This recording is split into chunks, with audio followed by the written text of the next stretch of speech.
사랑의 아버지 하나님 감사합니다. 오늘도 제가 주님의 십자가 복음을 들고 이 자리에 섰습니다. 제가 주님께 들은 그대로 이 복음을 전할 수 있도록 인도하옵시고 듣는 사람도 또한 주께서 말씀하신 그대로 받을 수 있도록 하옵시고 듣고 30배, 60배, 100배 그 회개에 합당한 열매를 맺고 성령의 열매를 맺을 수 있도록 은혜를 내려주시옵소서. 모든 말씀 우리 주 예수 그리스도의 이름으로 기도드립니다. 아멘. 자, 처음 슬라이드 보여주세요. 처음 슬라이드 읽을 때 다 일어서 주시기 바랍니다. 본문 말씀입니다. 마태복음 3장 5에서 12절입니다.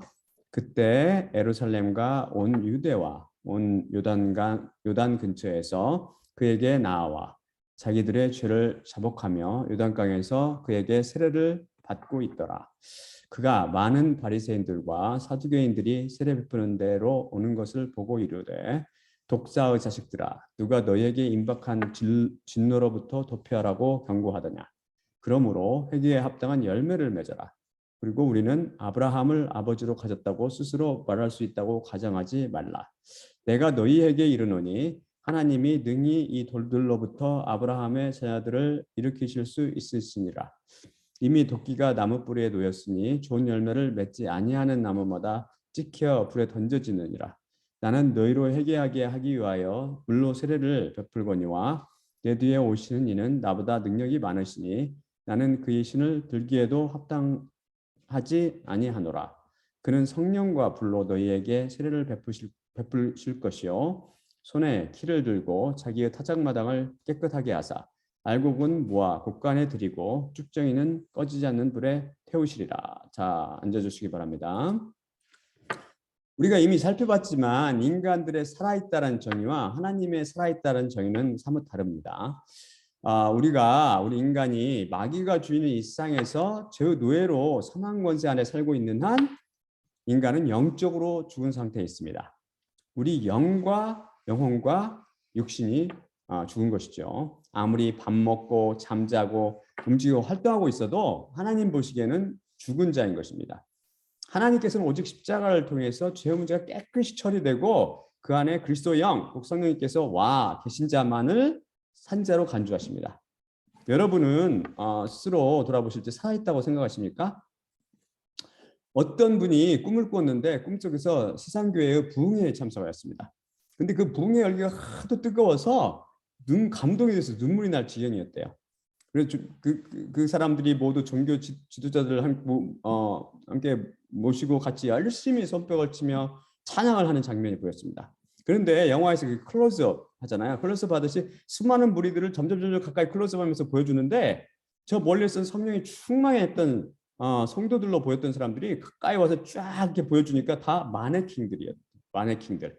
마네킹들이 손뼉치고 찬송하며 할렐루야를 외치고 있었던 것이죠. 그래서 이 사람이 쭉 눈을 돌려서 지도자들이 앉아 있는 곳에 쫙 보니까 거기에도 마네킹들이 앉아서 손뼉치고 있더라는 것입니다. 그분은 소스라치게 눌러서 잠을 깼습니다. 끔찍하지요. 혹시 여러분도 찬송 잘 부르고 손뼉만 열심히 치는 마네킹은 아닙니까? 여러분 안에 참 생명인 성령님이 계시지 않다면 마네킹과 다를 바 없지요. 하나님 보시기에 강시인 것이죠.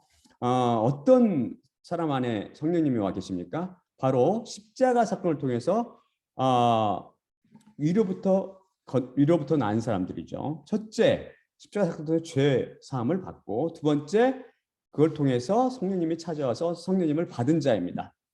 위로부터 난 사람만이 참으로 살아있는 자이죠. 여기 티끌만한 죄라도 있으면 거룩하신 영이신 성령님께서 들어오실 수가 없으시죠. 우리가 참으로 위로부터 났는지 알아보려면 우리가 진실로 죄사함 받았는지를 시험하고 정밀하게 검사해야 됩니다. 지난 시간에 배웠듯이 페이라조 시험하고 도키마조 면밀히 검사하는 것이죠. 죄사함 받은 사람만이 참 생명인 성령님을 받아서 참으로 살아있는 자가 되는 것입니다. 그러면 죄사함 받은지는 어떻게 알 수 있을까요? 많은 사람이 착각하며 살고 있잖아요. 죄사함 받았다고. 본문 말씀에서 세례 요한이 분명히 말씀하듯 죄사함에 이르는 회개에 합당한 열매가 있는지를 살펴보는 것입니다. 산자와 죽은 자의 가장 큰 차이는 산자는 변화하고 성장한다는 것입니다. 죽은 자에게는 변화도 없고 성장도 없습니다. 부패만 진행되는 거죠. 죽은 것이 변합니까? 죽은 것이 성장합니까? 어려서부터 책을 좋아하던 저는 제 자신이 너무나 소심하고 내성적이고 부족하다는 것을 어려서부터 항상 깨달아서 알고 있었어요. 그래서 이것을 이 성격을 이 문제를 스스로 변화를 저는 항상 추구해서 그 변화할 방법이 없을까 그것을 모색하던 차에 항상 책을 읽으면서 고등학교에 들어가자 그럼 1년은 내가 책만 읽으면서 이 방법을 한번 모색하자. 그래서 철학과 종교를 통해서 책을 읽으면서 그 변화를 시도했습니다. 지금 생각하면 그게 바로 죄에 대한 고민이었죠. 그게 죄에 대한 고민이라는 것을 그때는 전혀 몰랐죠. 하지만 이 죄로부터 해방을 종교나 철학을 통해서 제가 시도했는데 이게 가능하나요? 인간 6천년의 인간 역사를 통해서 음료에 속한 그 종교라든지 철학이라든지 문학이라든지 그 어떤 방법을 통해서도 많은 사람들이 고민하고 노력하며 이 죄의 문제를 해결하고 했지만 그 누구도 이 죄의 문제로부터 해방을 받지 못했고 해방시키지도 못했죠. 저는 여러분이 어떤 종교에 속해 있든지 전혀 상관하지 않습니다. 하지만 자신을 위해 진실로 시험하고 면밀히 한번 점검해 보십시오. 여러분은 진실로 저 권세로부터 자유로우십니까? 여러분이 믿고 있는 그 종교나 철학이 여러분을 진실로 변화시키고 또한 죄의 권세로부터 자유롭게 해 주었나요? 지금부터 제 설교를 잘 들어보시고 여러분이 진실로부터 죄의 권세로부터 자유롭지 못하고 죄사함에 이르지 못했다고 판단이 되면은 여러분이 아직 생물학적으로 살아있을 때 그 방법을 점검해 보시기 바랍니다.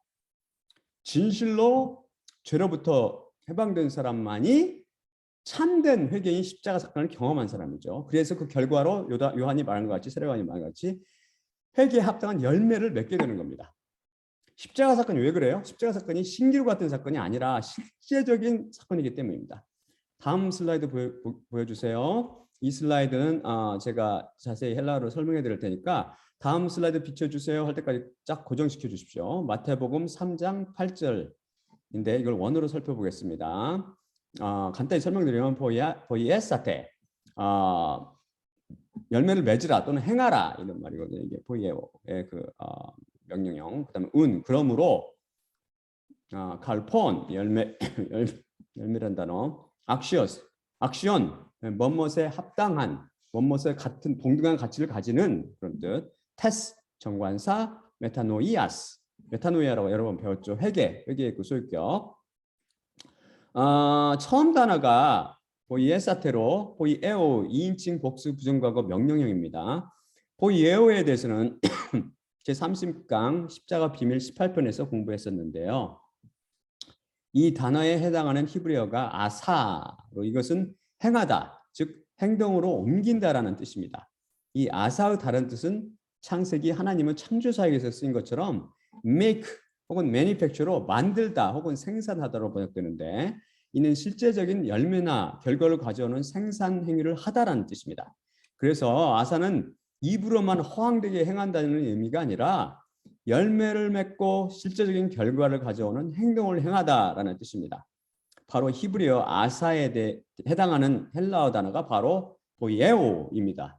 여기 나오는 보이에오는 만들다, make, 혹은 산출하다, produce 라는 의미를 포함하는 행하다라는 뜻으로 입으로만 행하는 그런 행함이 아니라 실제적으로 열매를 맺는 혹은 구체적인 결과를 가져오는 행위를 행하다라는 뜻입니다. 히브리어 아사와 정확히 뜻이 일치하죠. 세례 요한이 많은 바리새인들과 사두개인들에게 개인적인 회개를 공식적으로 선포하는 세례를 주었는데 세례를 받은 후 그들이 행하는 모습을 보니 회개에 대한 결과로 나타나는 변화나 열매가 없더라는 것입니다. 이것은 비단 바리새인들과 사두개인들에게만 해당하는 말씀이 아니고 모든 종교인들에게 해당하는 말씀이죠. 종교적인 회개를 통해서는 절대 참된 회개가 일어나지 않으며 죄의 문제가 처리되지 않기 때문입니다. 이들의 특징은 회개가 입으로만 일어난다는 사실입니다. 아사나 보이에오를 가져올 수 없습니다. 그 다음에 살펴볼 단어가 칼포스로서 이것의 원어적 의미는 produce or outcome of something 즉 어떤 것을 산출물이나 결과로 간단히 fruit, 즉 열매란 뜻입니다. 회개를 하게 되면 그에 대한 산출물이나 결과로 어떤 열매를 맺게 된다는 의미죠. 그래서 입으로만 하는 회개는 가짜 회개이고 아무 산출물이나 결과를 기대할 수 없고 열매가 없습니다. 그래서 어떤 사람이 참으로 회개했는지는 세례 요한 말씀처럼 그가 열매를 맺었는지를 보면 압니다. 알게 되는 거죠. 어떤 열매를 맺을까요? 다음에 살펴볼 단어가 악시오스로서 언어적 의미는 상대적으로 높은 정도 비교할 만한 가치나 가격을 가진 것에 관련돼 쉽게 말해 가치가 같은 가격의 라는 뜻입니다. 열매를 맺는데 어떤 열매를 맺느냐 하면 악시오스 다음에 나오는 단어와 같은 가치를 가지는 동등한 가치를 가지는 열매, 즉 다른 말로 바꾸어 표현해서 그것에 상당한 혹은 합당한 열매를 맺으라는 것입니다. 그 다음 단어가 무엇이죠? 그것은 이미 여러 번 살펴본 메타노이아입니다. 메타노이아죠. 이것은 repentance 혹은 change of mind라는 뜻입니다. 회개나 마음을 바꿈의 뜻입니다. 많은 분들이 이 메타노이아, 곧 회개를 잘못 이해하고 있어서 이것을 마음을 바꿈으로 번역하는 것이 회개의 정확한 뜻을 이해하는 데 더 도움이 될 것이라고 말씀드렸었죠. 쉽게 말해 죄를 지어 죄와 사망 권세 아래서 죄악된 생각과 행위만 하며 지옥을 향해 가는 영혼이 마음의 방향을 180도 바꾸어 곧 마음을 바꿔 하나님께로 향해 가는 것이 회개입니다. 여러분이 항상 소위 회개했다고 말하면서 왜 마음의 변화가 전혀 일어나지 않고 결과적으로 행동의 변화가 도달하지 않고 같은 죄를 반복하여 짓습니까? 행동은 항상 우리가 마음으로 생각한 것의 부산물 아닙니까? 마음의 변화가 없으니 행동의 변화를 기대할 수 없죠. 왜죠? 그것은 여러분이 예수 그리스도의 피로 제사를 드리는 것이 아니라 아직도 짐승의 피로 제사를 드리고 있기 때문입니다. 사람들은 자꾸 회개하라 회개하라 하는데 이것을 위로부터 나지 않은 사람들에게 하는 것은 타당하지만 이미 위로부터 난 사람한테 이렇게 말한다면 성경 말씀을 전혀 모르기 때문에 하는 잘못입니다. 회개하라고 했다고 다시 마음이 바뀌면 180도 돌아가서 죽음으로 돌아가는 꼴이 되겠죠. 하지만 이로부터 나는 그리스도인들에게 그런 일은 절대 일어나지 않습니다. 왜 자꾸 회개하라고 하느냐 하면 자신에게 참 회개도 십자가 사건도 일어나지 않아서 죄가 그대로 있기 때문에 항상 죄책감에 짓눌려 있고 이를 없애려고 손바닥으로 발바닥으로 자신의 죄를 씻어버려 하며 또한 거기에 멈추지 않고 다른 사람에게 그렇게 하라고 권하는 것입니다. 그게 하나님의 뜻이라고 생각하는 것이죠. 안타깝지만 부질없는 행위입니다. 성경 말씀을 잘못 해석하기 때문입니다. 우리가 아무리 별의별 방법을 다 동원하여 회개하려 해도 우리의 죄는 절대 닦아지지도 지워지지도 않습니다. 여러분이 이미 해보셨잖아요. 야고보형 에서가 좋은 예입니다. 오직 그리스도의 십자가만이 참된 회개에 이르게 하여 죄를 말끔히 씻어주며 마음을 바꿔줍니다. 이것은 절대 우리로부터 생기는 것이 아니며 하나님께서 주셔야 합니다. 회개의 근원은 하나님이라고 배웠었습니다. 우리는 계속해서 제45강 당신은 위로부터 나셨습니까? 1편을 통해 이 메타노이아 곧 회개란 마음을 바꿔달라고, 즉 더러운 양심과 더러운 마음에서 선한 양심과 깨끗한 마음을 달라고 간구하는 것이라고 배웠습니다. 우리가 온 마음을 다해 상한 심령으로 거짓처럼 간구할 때 하나님께서는 이 기도를 들어주십니다. 그래서 물과 성령님을 통해 이로부터 난다는 말씀에서 물은 세례를 내표하며 세례는 회개를 의미한다고 배웠습니다. 또한 이 회개의 중심에는 십자가에 매달려 피 흘리고 계신 예수님이 우뚝 서 계신다고 이미 살펴봤습니다. 결국 물은 세례를 예표하며 세례는 회개를 의미하고 회개는 그리스도와 함께 십자가에 못 박혀 옛사람이 죽는 것을 의미합니다. 그래서 회개는 일생에 한 번 일어납니다. 구원파가 주장하는 그 이유 때문이 아니라 우리는 십자가에 한 번 죽기 때문입니다. 우리는 회개라 불리는 십자가 사건을 통해 죄와 사망에 대해 죽어 이들의 권세로부터 해방되어 세상에서 하늘나라로 영원히 이민갑니다. 이때 더러운 양심과 더러운 마음이 폐기처분되고 선한 양심과 깨끗한 마음을 새로 받습니다. 더 이상 죄 및 사망의 나라인 이 세상은 우리와 관계없는 나라입니다. 그래서 선한 양심과 깨끗한 마음을 받는 십자가 사건, 곧 회개는 단 1회 일어납니다. 정확하지요? 회개를 상징하는 세례를 시시때때로 받는 사람 보셨나요? 따라서 세례요한이 말씀한 회개에 합당한 열매를 맺어라 라는 뜻은 내가 참으로 회개했다면 이에 걸맞는 행위를 해서 회개를 증명해 보여라 라는 뜻입니다. 회개는 그리스도와 함께 십자가에 못 박히는 사건으로 영적으로 일어나서 우리 인간들 눈에는 보이지 않지만 그것의 결과, 즉 산물인 열매는 눈에 보이기 때문입니다. 다음 슬라이드 보여주세요. 마태복음 7장 16에서 20절입니다. 그들의 열매로 그들을 알지니 가시나무에서 포도를 또는 엉겅퀴에서 무화과를 따겠느냐. 이와 같이 좋은 나무마다 좋은 열매를 맺고 나쁜 나무가 나쁜 열매를 맺나니 좋은 나무가 나쁜 열매를 맺을 수 없고 나쁜 나무가 좋은 열매를 맺을 수 없느니라. 좋은 열매를 맺지 아니하는 나무마다 찍혀 불에 던져지느니라. 이러므로 그들의 열매로 그들을 알리라. 예수님께서 분명히 말씀하시듯이 열매로 그 나무를 알 수 있습니다. 좋은 나무에서 좋이란 헬라어는 아가소스로서 이거 첫째 의미는 상당히 높은 품질 기준을 충족하는 것에 관련된, 그래서 간략히 유용한 또는 유익한이란 뜻이고요. 둘째는 가치와 장점의 높은 기준을 충족하는 것과 관련된, 그래서 간략히 좋은 혹은 선한이라는 뜻이 있습니다. 여기서는 둘째 의미로 쓰이고 있죠. 사실 둘째 의미로 쓸 때는 오직 하나님께만 쓸 수 있어요. 왜냐하면 하나님께서 세우신 그 가치와 장점의 그 높은 기준을 충족할 수 있는 분은 오직 우주상에 그 누구도 없고 하나님 딱 한 분이기 때문입니다. 다음 슬라이드 볼까요? 마가복음 10장 17에서 18절입니다. 예수님께서 길에 나가실새 한 사람이 달려와서 꿇어앉아 묻자오되 선한 선생님이여 제가 무엇을 하여야 영생을 얻으리이까? 예수님께서 이르시되 내가 어찌하여 나를 선하다 일컫느냐? 하나님 한 분 외에는 선한 이가 없느니라. 여기서 이 사람이 예수님을 가리켜 디다스칼레 아가세라고 하면서 선한 선생님이여, 이 아가토스, 인제 배운 아가토스의 그 혹격을 써서 예수님을 부르죠. 이 하나님, 예수님께서 뭐라고 그래? 너 잘 불렀다. 난 선한, 이렇게 말씀하니까 하나님 한 분 외에는 선한 분이 없느니라라고 딱 말씀합니다. 그러면 이 말씀은 예수님이 선하지 않다는 말씀입니까? 예수님이 바로 하나님이시고 오직 예수님 한 분만 선하시죠. 그런데 그분이 왜 이 사람한테 내가 어찌 나를 선하다 일컫느냐라고 하신 이유는 이 청년이 예수님을 그냥 선생 정도로 지금 생각하고 있기 때문입니다. 이분이 진실로 하나님이요 메시아인 것을 지금 몰라보고 있죠. 그저 좋은 말씀을 전해주는 훌륭한 랍비 정도로 알고 있기 때문입니다. 이런 단어를, 이 단어 아가토스라는 이 단어를 이 사람은 분명히 예수님뿐만 아니라 다른 사람, 자기가 보기에 굉장히 좋은 설교를 전해준 사람들 다 썼을 거란 말이에요. 잘못 쓰고 있었던 거죠. 그러니까 예수님께서 그걸 고쳐주시는 거죠. 하나님 한 분, 곧 예수님 한 분만이 선하시고 아가토스라는 단어를 쓰실 수 있는 분이시죠. 그분만이 가치와 장점의 높은 기준을 바로 만족시킬 수 있기 때문이죠.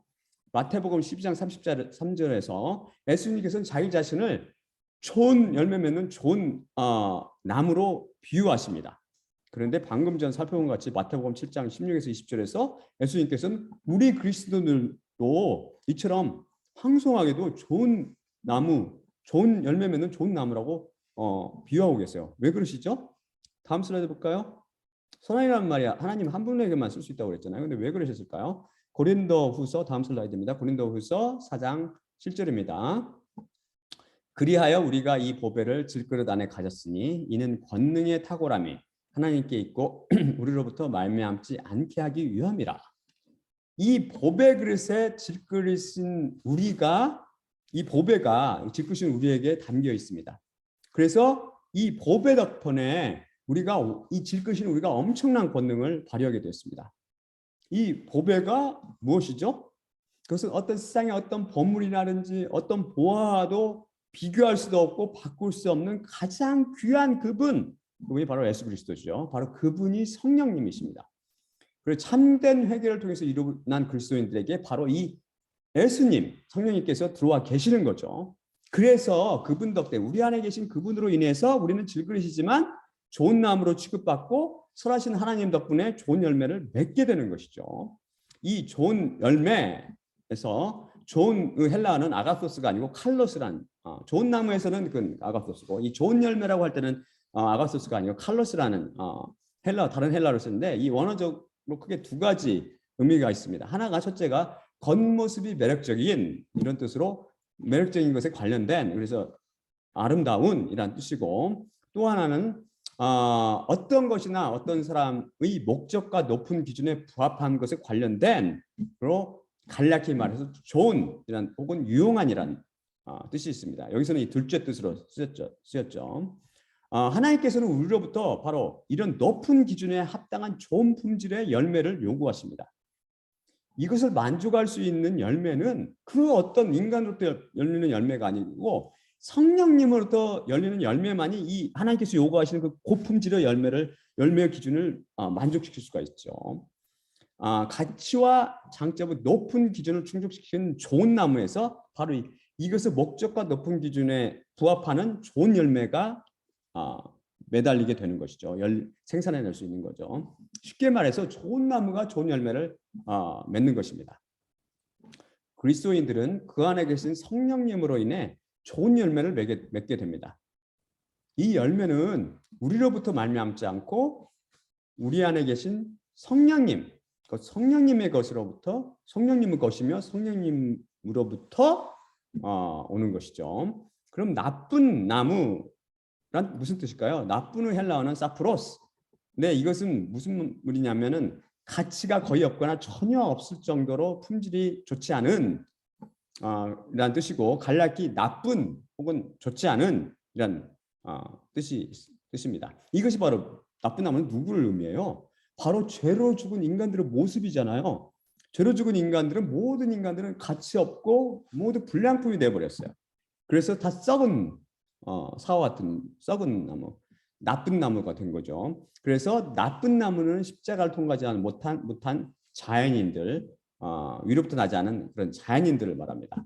사프로스 다른 의미는 해로울 정도로 나쁘거나 불건전한으로 간략히 나쁜 혹은 해로운, 나쁜 혹은 악한이라고 번역됩니다. 죄가 처리되지 않은 인간들은 해로울 정도로 나쁘거나 악한 행위만을 하는 거고 그래서 하나님은 진노를 사게 되며 결과적으로 다 지옥불의 형벌에 처해지게 되는 거죠. 인간들 볼 때는 그렇게 악하지 않은 것 같은데 하나님 보시기에 완벽하고 거룩하신 하나님 볼 때는 악투성이라고. 악투성이. 나쁜 열매. 그래서 여기서 나쁜 열매에 해당하는 나쁜이라는 헬라어는 사프로스가 아니고 나쁜 나무에서는 그 사프로스, 나쁜 열매에서는 보네로스라는 다른 단어를 쓰는데 아가소스하고 아까 칼로스를 쓰듯이 이것은 보네로스라는 뜻은 도덕적 사회적으로 가치 없는 것과 관련된 간략히 사악한, 악한, 나쁜으로 번역됩니다.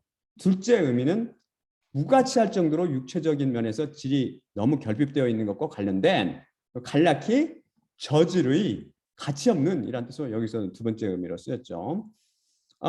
나쁜 나무로 비유되는 죄인들이 맺는 그 열매가 저질이고 가치가 떨어지는 형편없는 것들이겠죠. 우리가 아무리 하나님을 찬양하며 섬기고 기도하고 성령 말씀 읽고 불우이웃을 돕고 어려운 종교 지도자들을 돕고 전도를 한다고 스스로 주장하지만 그런 열매들은 하나님 보시기에 불량품들 뿐이라는 것입니다. 불량품이라는 것이죠. 그런 걸로 하나님 앞에 자랑하다가는 가인의 제사처럼 하나님께 퇴짜 맞는 거죠. 거절당하는 겁니다. 우리 모두 스스로 우리는 진실로 우리가 위로부터 나는지를 시험하고 면밀하게 검사해야 돼요. 왜 그렇죠? 바로 세례 요한의 말씀과 예수 그리스도 말씀처럼 좋은 열매 맺지 않는 나무는 장차 어떻게 된다고 찍혀서 다 불에 던지느니라. 결국 지옥불로 마감한다는 것이죠. 그 악한 행위 때문에. 생물학적으로 살았을 때 여러분 스스로가 나는 열매가 없네 라고 이렇게 판단이 되시면 그 방법을 찾아서 열매를 맺을 방법을 강구해야 되지 않겠습니까? 설마 나는 입으로 예수님을 주로 고백하니까 성령이 와 있는 거 구원받는 거니까 나는 괜찮겠지 하다가 죽어 보니까 영원한 지옥불에 던져지고 그때는 후회해요. 이를 갈면 후회도 소용이 없는 거죠. 절대 돌이키지 못한다고 그랬어요. 생물학적인 죽음 이후에는. 그럼 진실로 예수 그리스도와의 십자가에 못 박힘으로 참된 회개에 이른 사람들은 이 회개에 합당한 열매를 확실히 맺히게 된다는 겁니다. 근데 이게 과연 무엇일까요? 여러분에게 바로 이런 열매가 없다면 여러분한테는 절대 마음을 바꿔주는 그 회개가 일어나는 것이 아니며 절대 십자가 사건이 일어나지 않은 상태이기 때문에 여러분은 스스로를 갖다가 점검해서 깨달으시란 말입니다. 깨달으시란 말. 자신에게 열매가 있는지 확인하고 깨달으라고 제가 말씀했다고 해서 내가 기도를 그럼 몇 시간이나 하고 있지? 내가 성경책을 몇 번이나 읽었지? 찬송을 몇 곡이나 부르면서 하나님을 찬양했지? 또 내가 과연 불우한 그리스도인들이나 이웃이나 또한 세상 종교단체 헌금을 얼마나 했지? 또 내가 과연 전도를 얼마나 몇 명이나 했지라고 이런 것들로 돌아다면서 이런 형편없는 열매를 돌아보면서 이거를 가지고 나오지 말라는 겁니다. 이것은 인간의 기준에 따른 것이고 하나님 볼 때는 자격 미달의 형편없는 불량품 다 썩어 문드러진 것들이죠. 하나님 볼 때는 나쁜 열매라는 것입니다. 나쁜 열매. 그러니까 우리는 하나님께서는 좋은 열매를 요구하신다고 그랬죠. 하나님께서 정하신 목적과 높은 기준에 부합하는 그런 좋은 열매, 그것을 구하신다고 했습니다. 하나님께서는. 그것이 여러분에 있는지를 한번 살펴보시라는 것입니다. 세례요한이 뭐라고 그랬어요? 세례요한은 분명히 너희가 참된 회개를 하면 반드시 합당한 열매가 달릴 거라고 그랬잖아요. 그래서 그 열매를 보여줘라고 세례요한이 지금 말하고 있잖아요. 왜 그래요? 회개의 사건, 그 십자가 사건이 가상의 사건이라든지 가공의 사건이 아니라 참으로 일어나는 실질적인 사건이기 때문이다.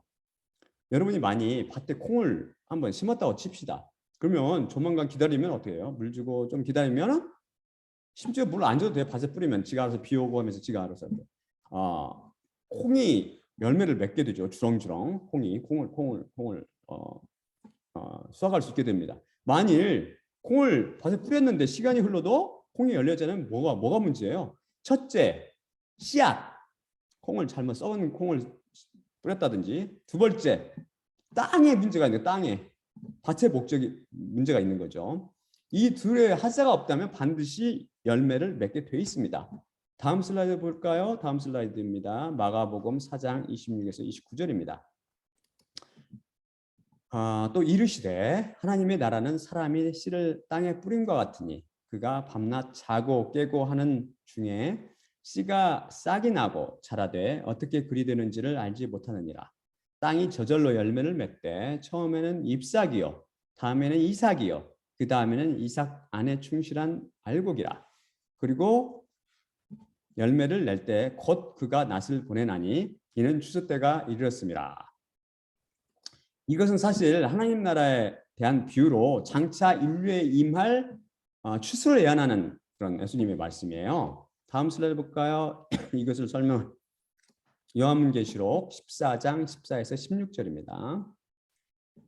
또 내가 보니 흰 구름이 있고 구름 위에 인자와 같은 이가 앉으셨는데, 인자와 같은 이는 예수 그리스도, 항상 성경에서 인자와 같은 이는 예수 그리스도를 뜻하는 거죠. 거의 대부분이. 그 머리에는 금 면류관이 있고 그 손에는 예리한 낫을 가졌더라.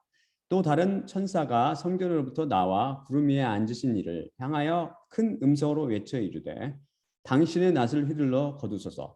땅의 곡식이 다 익어 거둘 때가 이르렀음이니이다 하니 구름 위에 앉으신 이가 낫을 땅에 휘두르매 땅의 곡식이 거두어지니라. 이 사건은 언제 나오냐? 요한계시록에서 이게 마지막 추수를 지금 묘사하고 있는 장면인데요.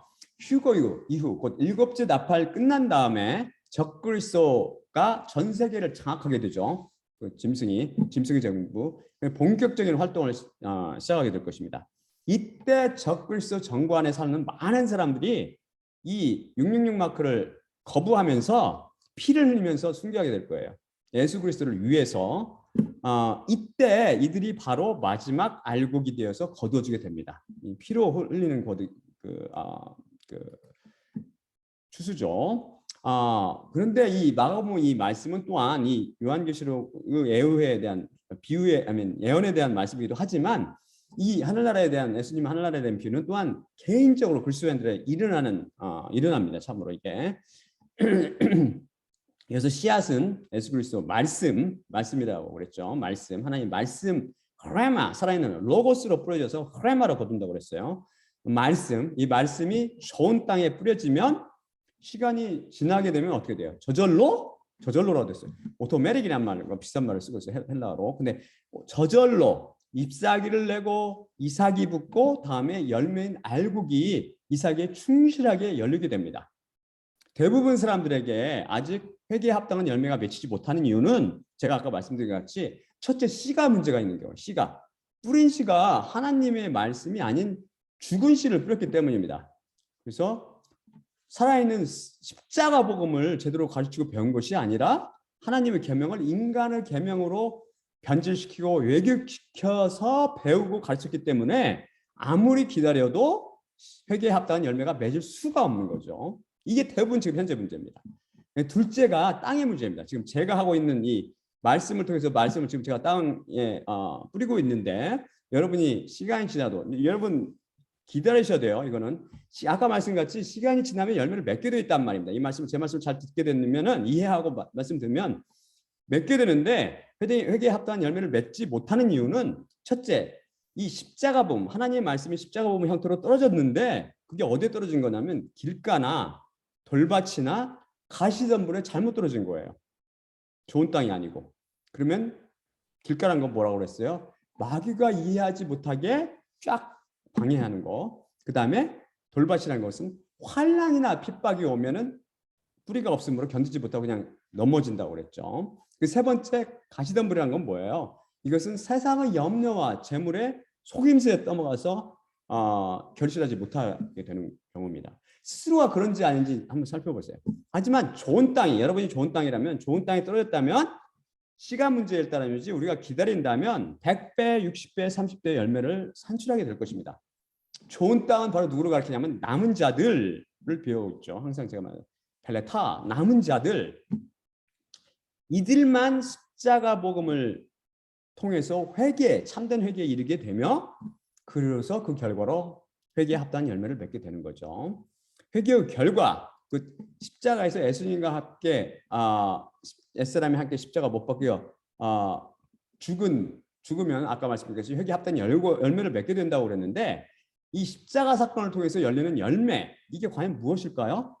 가장 커다란 것, 눈에 띄면서 기가 막히며 오직 세상 것으로 오지 않고 성령님으로부터 오며 하나님의 기준과 부합하는 그런 고품질의 그 열매가 뭔지 아세요? 그게 바로 죄책감으로부터 해방입니다. 죄책감으로부터 해방, 죄의 원수로부터 해방이기 때문에 죄책감으로 해방으로.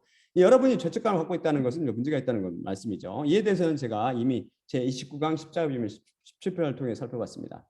죄책감이라는 것은 우리가 양심을 갖고 있기 때문에 발생하죠. 이것은 무슨 말이냐면 우리 죄가 처리되지 못했으며 우리 죄가 아직도 우리 안에 남아 있다는 가장 확실한 증거입니다. 그래서 죄 아래 사는 모든 인간은 이 죄책감을 갖고 있죠. 이 죄책감의 문제를 해결하려고 동서고금은 많은 종교인들과 철학자들이 발버둥 치며 노력했지만 결국 이 문제를 해결하지 못했죠. 당연하죠. 한국의 지도자들 중에서 제가 한국의 가말리엘이라고 별명 붙이는 한 분이 계세요. 원로인 분, 종교인. 혹시 여러분 가말리엘이 누군지 아세요? 구약의 민수기를 보면 부다스루 아들 가말리엘이라고 등장하는데 그 사람이 아니고 신약에 또 가말리엘이라는 사람이 등장합니다. 이 사람은 바로 누구냐면 모든 백성들에게 존경을 받던 자였는데 베드로 등 사도들이 예수님께서 메시아다라고 이렇게 목숨을 걸고 증언하자 바리새인들과 사두개인들과 지사장들 소위 종교인들이 완전히 자기들이 가르치는 것과 다르니까 예수님의 제자들을 갖다가 어디에 공회 앞으로 끌어다가 신문하죠. 쉽게 말해서 하늘나라 백성이 음녀에게 신문당하는 꼴입니다. 그런데도 불구하고 그들은 결코 두려워하지 않고 왜? 그 안에 계신 성령님으로 인해서 그들의 능력이 아니라고 그랬죠. 아까 질그릇에 임한 성령님 그 능력으로 인해서 그들은 절대 두려워하지 않고 예수님께서 유대인의 왕이요 구세주 곧 메시아임을 선포하죠. 오히려 선포하죠. 그러자 그걸 듣고 있는 그들이 참지 못하고 야 이들 다 죽여버려라. 이제 죽여버리려고 그랬죠. 그때 바로 가말리엘이라는 사람이 등장합니다. 그 말을 가만히 듣고 있다가 일어나서 다음처럼 말합니다. 다음 슬라이드 보여주세요. 사도행전 5장 38에서 39절입니다. 이 사람들을 상관하지 말고 내버려 두라. 이 계획과 행위가 사람들로부터 났으면 무너질 것이요.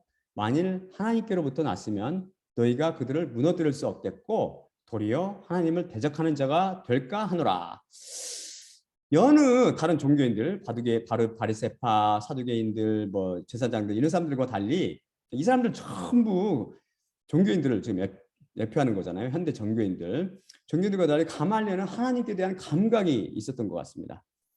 가말리엘이 누군지 아세요? 가말리엘은 바로 사도 바울의 옛날 바리새파 스승이었어요. 이 사람은. 쉽게 말해서 신학교에서 교수와 학생 관계죠. 가말리엘과 바울 관계가. 여러분은 이 가말리엘이 천국에 갔을 거라고 생각하십니까? 아니면 지옥으로 갔을 거라고 생각하세요? 바울이 자신의 스승에게 십자가 복음을 전했을지 모르죠. 하지만 성경 말씀, 우린 철저히 성경 말씀에 의존하기 때문에 성경 말씀에 이해돼서 침묵하고 있죠. 하지만 확실한 것은 제가 확실히 말씀드리고 하는 것은 그 위에 하나님의 은혜가 가말리엘에게 임해서 그가 진실로 십자가를 통과했다면 그는 지금 천국에 있을 것이고 그렇지 않았다면 그 상태로 살았다가 죽었다면은 지금 음부에서 고통받을 것입니다. 이스라엘 역사상 가장 위대한 랍비 중에 하나라고 불리는 레바이 이삭 가두리라는 사람이 있어요. 굉장히 유명하고 뛰어난 랍비였다고 이스라엘 사람들이 아주 칭송하고 존경하는 사람이죠. 이 사람이 2006년 1월 28일 사망했습니다. 그가 죽기 전에 하나 노트를 남겨놓고 죽었는데 그는 이것을 지금 뜯어보지 말고 내가 죽은 후 1년 있다 뜯어보라 유언을 했습니다. 1년 후에 그 레바이 이삭 카두리라는 사람이 쓴 그 노트를 쫙 누가 뜯어봤어요? 추종자들과 그 찬미하는 사람들, 항상 따르는 사람들이 딱 뜯어보고는 깜짝 놀랐습니다. 그는 그 짧은 노트에 뭐라고 기록을 해놨냐면 Messiah equals 여호수아, 메시아는 바로 여호수아다라고 딱 쓰고 죽었기 때문이다. 여호수아라는 것은 지금 옛날 그 구약시대 여호수아란 말이 아니고 여호수아라는 말은 여호수아의 단축형은 우리가 항상 배웠던 제가 가르쳐드렸던 예수와의 단축형입니다. 이 예수와가 누구죠? 바로 예수님을 히브리어로 번역한 것이죠. 그는 결국 많은 랍비 최고봉 가장 가말리엘보다 더 뛰어났을지도 모르죠. 아무튼 우리 저는 알 수 없지만 이 사람은 성경을 연구하면서 내린 결론은 예수님이 메시아구나라는 결론을 내리고 그는 죽었어요. 자, 그럼 과연 이 이삭 카두리 랍비 이 사람은 천국에 있을까요? 아니면 지옥에 있을까요? 그것은 분명합니다. 간단하고 분명하죠. 만약 그에게 십자가 사건이 일어나서 성령님이 찾아오셨다면 그는 지금 천국에 있을 것이고 그렇지 않다면 안타깝게 지옥에 있을 것입니다. 지옥 위로부터 나지 않고는 그 누구도 천국에 가지 못합니다. 입으로 혹은 글로 이런 식으로 글로 써서 예수님을 메시아 곧 주님으로 고백하는 것만으로는 안 되죠. 안 됩니다. 인간의 입과 생각은 항상 악하기 때문이죠. 그 하나님이 요구하는 그 고품질을 만족할 수가 없는 거죠. 오직 성령님만 그걸 만족하는 거죠. 저는 가끔 종교인들의 설교를 듣습니다. 옛날에는 혹시 저처럼 성경 말씀 깨달은 사람이 있을까 그런 갈급한 심령으로 들었고 또 이제는 다 포기했어요. 그런 사람이 없구나. 이제는 어떤 의미로 듣냐면 과연 이 사람은 성경 말씀을 하나님의 말씀을 어떻게 해석할까 궁금해서 듣습니다. 들을 때마다 제가 내리는 결론은 역시 정교를 통해서는 절대 구원이 없다라는 것입니다. 그걸 그냥 확인시켜 주는 거죠. 끝까지 인내하면서 들을 수 있는 설교가 그렇게 많지 않죠. 전 듣다 그냥 꺼버리죠. 왜냐하면 말이 안 되는 소리만 자꾸 하니까. 며칠 전 우연히 유튜브에서 제가 아까 가말리엘 불렀던 가말리엘님이 설교가 올라왔으니까 잠깐 이게 클릭해서 들어봤더니 설교 첫 마디가 뭐냐면 우리 인간은 죄책감으로부터 절대 해방될 수 없기 때문에 라면서 시작하더라고요. 저는 설교를 통해 설교자의 영적 상태를 금방 이렇게 파악합니다. 안타깝게도 그는 아직도 죄 가운데 있으며 십자가를 통과하지 못한 상태에 있는 거죠.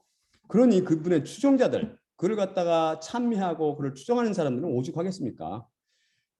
거듭남을 주장하는 그 구원파는 죄책감을 어떻게 해결하려고 하냐면 아예 무시하거나 거부하죠. 왜 거부하냐면 그들 이야기 들어보면 예수님께서 십자가 위에서 우리를 죄를 위해서 십자가에 필려 돌아가셨는데 왜 죄책감 때문에 고통당하냐는 거죠. 그들은 죄의 짐이 너무 버거워 그냥 애써 피해보려고 몸부림치는 것입니다. 여러분이 아직도 죄책감 가운데 살고 있다면 여러분께는 진실로 회개가 필요합니다. 십자가가 필요한 거죠. 죄책감은 아직 제가 아직 해결되지 못하고 있고 아직 해결되지 못하고 제가 남아있다는 죄의 경보음이기 때문이죠. 이것은 제가 위협이나 공갈을 하는 것이 아니고 절대 진리인 성경 말씀이 증언하고 있는 바입니다. 자, 다음 슬라이드 마지막 슬라이드 보겠습니다. 이에 대해서는 다음 시간에 계속해서 더 자세히 살펴보기로 하고 마지막으로 고린도전서 11장 23에서 26절을 읽고 마치겠습니다. 내가 너희에게 전한 것은 주님께 받은 것이니 곧 주 예수님께서 잡히시던 밤에 떡을 취하시고 감사하신 후에 떼어 이르시되 이것은 너희를 위하는 내 몸이니 이것을 행하여 나를 기억하라 하시니라. 식후에 또한 그와 같이 잔을 취하시고 이르시되 이 잔은 내 피로 세운 새 언약이니 이것을 행하여 마실 때마다 나를 기억하라 하시니라. 그러므로 너희가 이 떡을 먹으며 이 잔을 마실 때마다 주님의 죽으심을 그분이 오실 때까지 전파할지니라. 예수님의 몸과 피로 상징되는 떡을 떼며 잔을 마실 때마다 십자가에 달려 돌아가시어 우리에게 회개에 합당한 혈매를 맺게 하신 예수님만 바라봅시다. 그러면서 나의 십자가를 기억하고 내가 다시 올 때까지 이를 전파하라고 말씀하신 예수님과 그분의 죽으심을 기억하고 전하며 죄의 권세로부터 또한 이것을 짐인 죄책감으로부터 해방시켜 달라고 여러분은 선한 양심을 강구하며 살아가시기 바랍니다. 자, 그럼 제가 기도하고 마칠게요.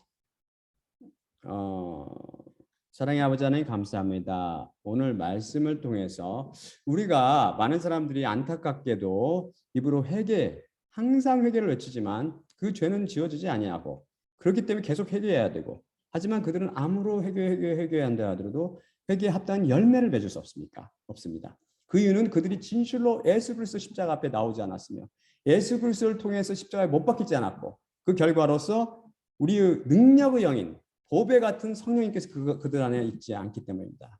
사랑의 아버지 하나님, 저는 이 십자가 복음을 통해서 듣는 사람들이 그들이 좋은 땅이면 그들이 남은 자들이면 그들이 100배, 60배, 30배 열매를 결실하게 하옵시고 그 열매를 통해서 그들이 살아계신 하나님을 경험하게 하옵시며 참으로 하나님을 찬송하며 살아갈 수도 인도하옵시고 아직 그 열매를 맺지 못한 자들이 있으면 이 말씀을 깨닫게 도와주시고 은혜를 내려주시면서 그들이 진실로 죄책감으로부터 참으로 해방되는 날이 속히 임하게 하여 주시옵소서.